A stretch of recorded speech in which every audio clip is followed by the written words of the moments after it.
Le guide suprême de la révolution islamique s'est rendu au saint mausolée du défunt imam Khomeini pour lui rendre hommage à l'anniversaire de son retour d'exil le 1er février 1979. Le vice-ministre iranien des Affaires étrangères annonce le premier versement de 550 millions de dollars issus des avoirs gelés de la République islamique d'Iran. Et un attentat terroriste dans la ville de Hermel, dans l'est du Liban, a laissé au moins 5 victimes.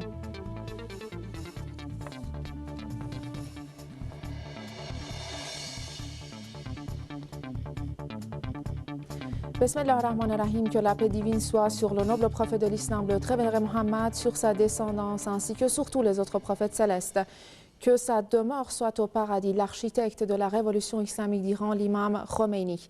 Alors, nous sommes dimanche 2 février 2014, vous regardez l'édition matinale de Journal sur Sahara depuis Téhéran. Et l'actualité iranienne à la une, l'Iran islamique a commencé samedi les festivités du 35e anniversaire de la victoire de la révolution islamique d'Iran de 1979.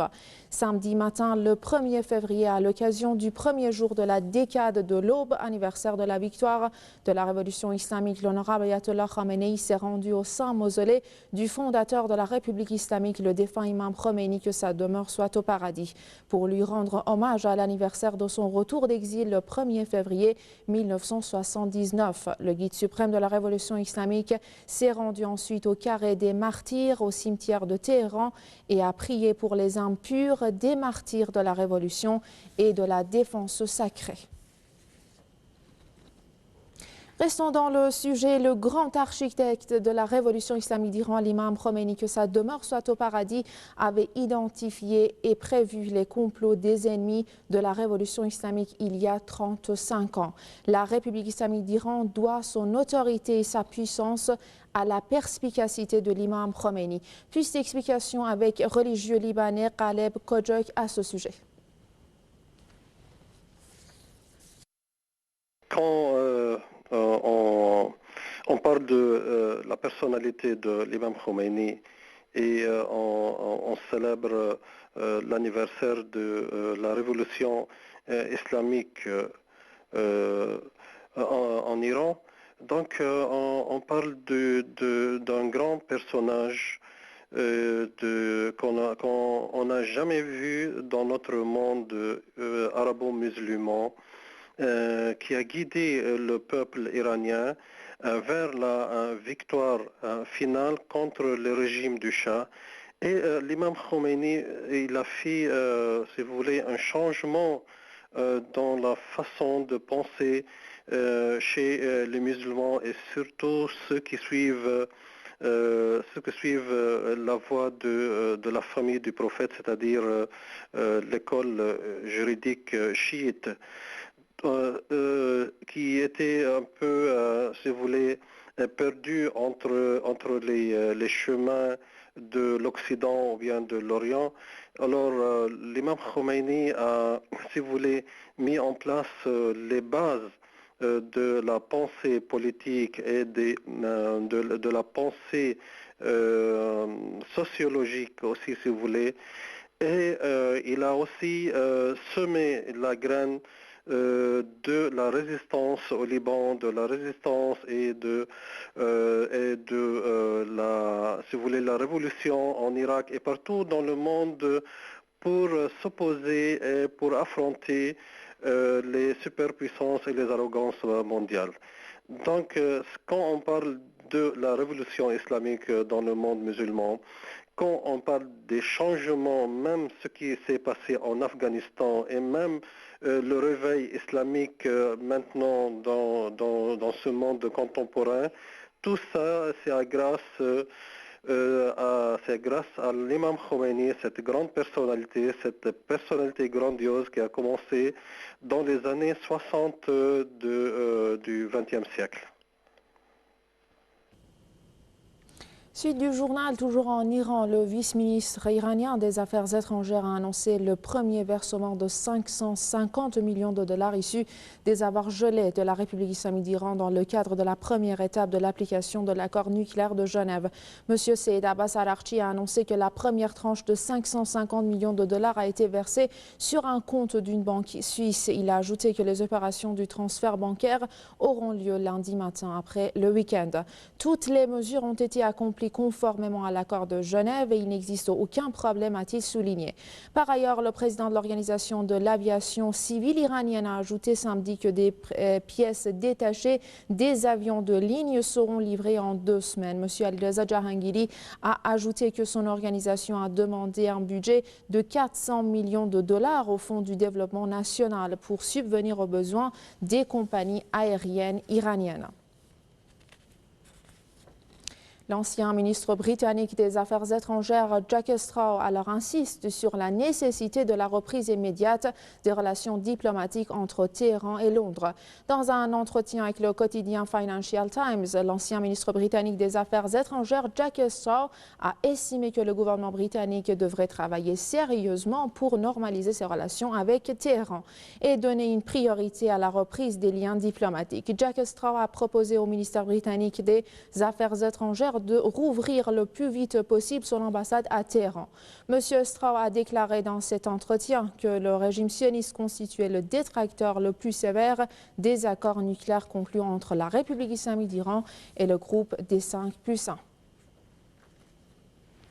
L'Union européenne court encore une fois au secours du groupuscule terroriste des Monaferrines. Alors le président d'une délégation de l'Union européenne en visite actuellement en Irak a fait état de l'octroi d'une aide de 22 millions d'euros pour le transfert des membres du groupuscule terroriste des Monaferrines à l'extérieur de l'Irak. Yana Iba Choloufa a annoncé que l'Union européenne assistera au transfert des membres de l'organisation terroriste des Monaferrines dans des pays tiers. Ces individus se trouvent actuellement dans le camp de Liberty près de l'aéroport international de Bagdad. Le peuple et le gouvernement irakien exigent que les dirigeants de cette organisation terroriste soient traduits en justice en Irak pour des crimes qu'ils ont commis sous le règne du dictateur irakien Saddam Hussein. L'actualité, c'est aussi le Liban. Comme je vous disais en titre, un attentat terroriste dans la ville de Ermel, dans l'est de ce pays, c'est-à-dire le Liban, a laissé au moins 5 victimes. Cet attentat a laissé également une vingtaine de blessés. Selon les dépêches en provenance du Liban, l'auteur de cet attentat a fait exploser sa voiture siégée dans une station-service à Ermel, ville située dans l'est du Liban. Le front Al-Nasra, affilié à Al-Qaïda, a revendiqué cet attentat terroriste. En même temps, les forces de sécurité ont arrêté un individu impliqué dans plusieurs attentats terroristes au Liban. Omar Al-Atrache a avoué dans les interrogatoires qu'il avait participé à une série d'attentats au Liban. Il a révélé qu'un dénommé Naïm Abbas était responsable de déplacer les auteurs des attentats suicides et des voitures bourrées d'explosifs. Naïm Abbas est l'un des terroristes les plus dangereux du Liban, recherché par les forces de sécurité. Et en Ukraine, les opposants au gouvernement de Viktor Yanukovych ont rejeté la médiation des Nations Unies entre l'opposition et le gouvernement. Le détail. La loi d'amnistie promulguée par le président ukrainien Viktor Yanukovych semble ne pas avoir contenté l'opposition. Le président ukrainien a promulgué la loi d'amnistie des arrêtés et a annulé la loi qui interdisait les manifestations et les rassemblements antigouvernementaux. Mais le texte précise que les opposants doivent évacuer en 15 jours tous les centres publics. Les opposants rejettent cette condition et annoncent qu'ils poursuivront les mobilisations dans les rues. Jusqu'à présent, le président Yanukovych a accepté la démission du Premier ministre et la tenue des élections anticipées, mais les opposants exigent sa démission immédiate. Par ailleurs, le secrétaire d'État américain John Kerry a déclaré lors de la conférence sur la sécurité de Munich que les États-Unis et l'Union européenne soutiennent unanimement l'opposition ukrainienne. Cependant, le ministre russe des Affaires étrangères, Sergei Lavrov, a protesté contre les interventions occidentales dans les affaires intérieures de l'Ukraine et leur rapproche sélective par rapport aux événements de Kiev. Le secrétaire général des Nations Unies, Ban Ki-moon, a exprimé son inquiétude concernant la sécurité cybernétique, l'arsenal nucléaire et la crise syrienne lors de son discours à l'occasion de la 50e conférence internationale de Munich sur la sécurité. Le secrétaire général des Nations Unies, Ban Ki-moon, a aussi demandé aux participants à la conférence de paix pour la Syrie d'assurer leur participation au prochain tour des négociations comme prévu au programme. Ban Ki-moon a déclaré que même si les affrontements se poursuivent en Syrie, les pourparlers entre les différentes parties ne doivent pas cesser. Il a aussi exprimé son inquiétude concernant la difficulté d'acheminer des aides humanitaires à la population syrienne. Le secrétaire général de l'ONU a insisté sur le fait que la paix et le progrès doivent se poursuivre parallèlement, avant d'ajouter « La Syrie ne pourra pas progresser sans la paix et la stabilité. De même, la paix ne s'établira pas sans l'existence du progrès. » Et en France, la majorité des Français se montrent pessimistes face à l'avenir. Selon la chaîne BFM TV, faisant part d'un récent sondage réalisé en France par l'Institut CSA, seuls 29% de la population sont optimistes face à l'avenir, alors que ce chiffre s'élevait à 30% dans un sondage réalisé le 30 décembre 2013. La principale raison de l'augmentation du sentiment de pessimisme des Français est le fait que le président François Hollande n'a pas réalisé ses promesses électorales concernant la baisse du taux de chômage. La CSA souligne aussi que les politiques économiques de François Hollande sont fortement critiquées par les partisans de son propre parti. Le président français avait promis dans ses propagandes électorales de baisser le taux de chômage en un an. Mais les derniers chiffres parlent d'une augmentation du nombre de sans-emploi au dernier mois de l'année 2013. Par ailleurs, la plupart des Français réclament des réformes dans les règlements concernant les allocations de chômage. Selon les récents sondages réalisés auprès de la population française, 82% d'entre eux demandent une réforme des allocations de chômage et le paiement des indemnités de chômage par les sociétés. Alors au Proche-Orient, dans les attaques du mois dernier des militaires du régime sioniste contre la bande de Gaza, 6 Palestiniens sont tombés en martyrs. Selon le site d'information palestinien Ashraf al-Raja, le porte-parole du ministère de la Santé du gouvernement élu palestinien à Gaza a déclaré que dans les raids aériens menés par le régime sioniste dans la bande de Gaza au mois de janvier, 6 Palestiniens sont morts en martyrs et 39 autres ont été blessés. Ce site internet ajoute que les raids et les tirs de l'armée du régime sioniste contre les civils à Gaza, en particulier contre les habitants de la région est de Gaza, continuent perpétuellement. Les tirs d'artillerie de vendredi contre l'est de la colonie de Jabalia, dans le nord de la bande de Gaza, ont fait 7 blessés. D'autre part, un F-16 de l'armée du régime sioniste a lancé un missile contre cette même zone samedi. Et voilà, avant de vous quitter, les infos en bref et en images. Restez avec nous. La 32e édition du Festival international de théâtre de Fajr a été fermée samedi soir en présence du ministre iranien de la Culture et de l'Orientation islamique.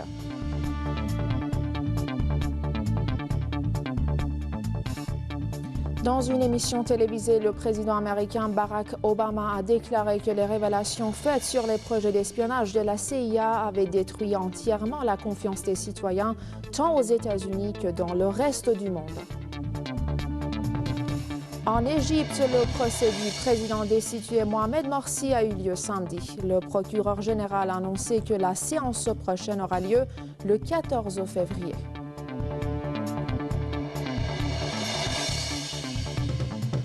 Et enfin, à Sumatra, en Indonésie, au moins 14 personnes ont été tuées, 50 autres portées disparues lors d'une éruption volcanique.